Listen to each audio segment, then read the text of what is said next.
ହେଉଛନ୍ତି ମୋ କହ୍ନେଇର ଲୀଳାଖେଳା ସରି ଯାଉଛି। ଯଶୋବତୀ ହେଉଛନ୍ତି ତ୍ରିକାଳଦର୍ଶୀ। ଜାଣିଛନ୍ତି ମୋ କହ୍ନେଇ କଳିଯୁଗରେ ପ୍ରିୟଂଶ ଜନ୍ମ ନେବ। ନନ୍ଦ ରାଜାକୁ ଡାକି ମା ଯଶୋବତୀ କହୁଛନ୍ତି ଆମ କହ୍ନେଇ ଆମ ପାଖରେ ଆଉ ରହିବ ନାହିଁ। କାହିଁକି ନା ଦ୍ୱାପର ଯୁଗ ସରି ଆସିଲାଣି କଳିଯୁଗ ପ୍ରବେଶ କରିବ।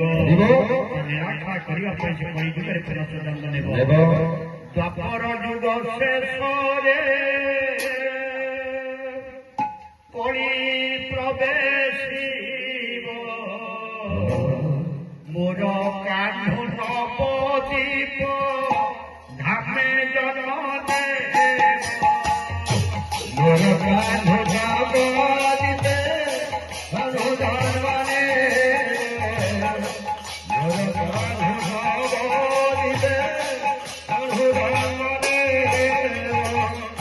ନବଦୀପ ଧାମେ ଜନ୍ମ ଗ୍ରହଣ କରିବ। କାହା ଘରେ ଜନ୍ମ ନେବ? ବ୍ରାହ୍ମଣ କୁଳେ ଜନ୍ମ ନେବ। ପିତା ଜଗନ୍ନାଥ ମାତା ସତୀ ରାଣୀ ତାଙ୍କ କୁଳେ ଜନ୍ମ ନେବ ମୋର ଜନ୍ମ